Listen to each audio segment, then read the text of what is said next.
Well, a very good morning to you, Abigail, and also to the viewers at home. We are indeed in Wynberg, and right behind me is the NSFAS building, where we know that NEHAWU, together with SASCO members, were going to picket outside these offices following their request 5 days ago, calling on the CEO, Mr. Stephen Zwane of NSFAS, to step down and vacate his office. However, we do know that earlier on this morning, at about 10 o'clock, NEHAWU had a meeting with some executive from NSFAS. However, just to talk us through what actually happened in that meeting and to talk us through the reasons behind today and why NEHAWU and SASCO decided to picket.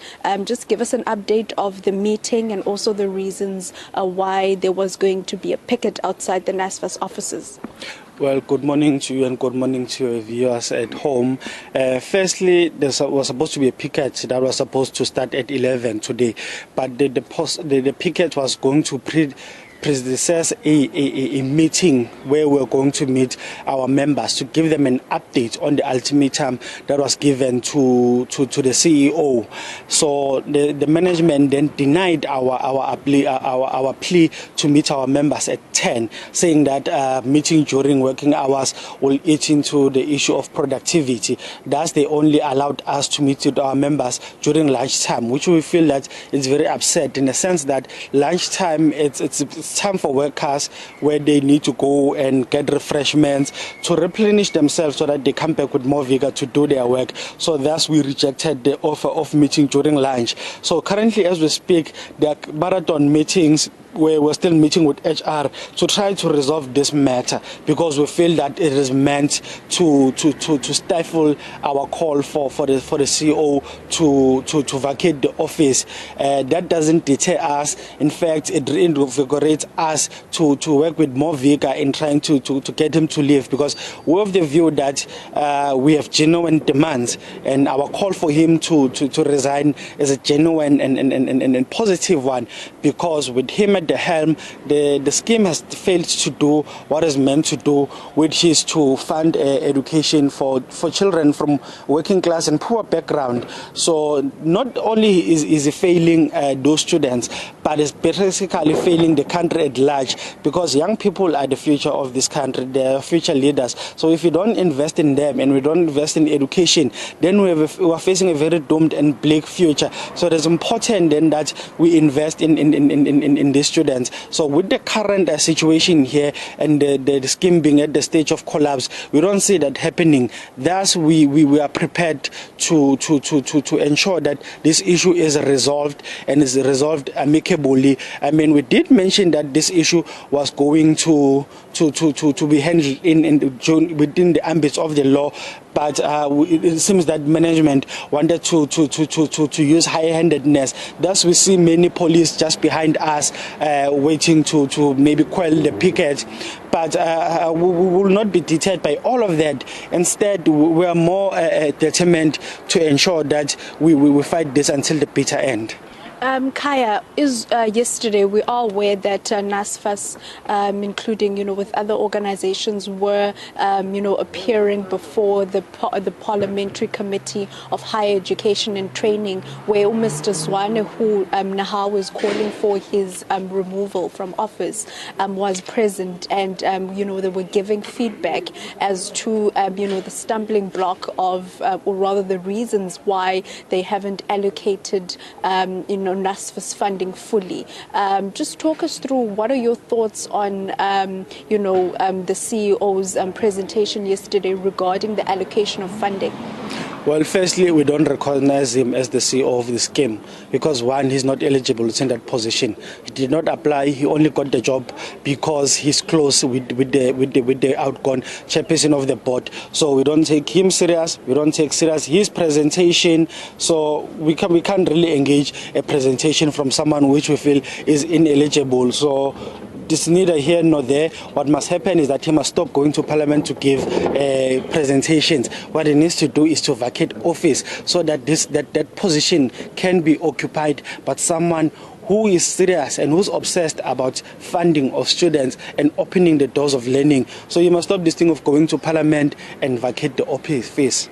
And then yesterday, the president of SAUS, Mishak Mugabe, yesterday also made his presentation before the committee, and he said that the issue of the allocation of funding by NSFAS is a looming crisis. As he said that yesterday, we know of 5 institutions that have already embarked on protest because of a lack of allocation of funds at these various institutions. What does NEHAWU have to say regarding that?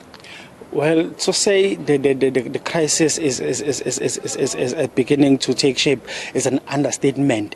In fact, the crisis now has reached biblical proportions because, like you said, it is starting to affect individual universities. And already there's 5 of them who are revolting because of this. The University of Venda have not been working for the past 4 months because of the crisis that has been brought here in this building.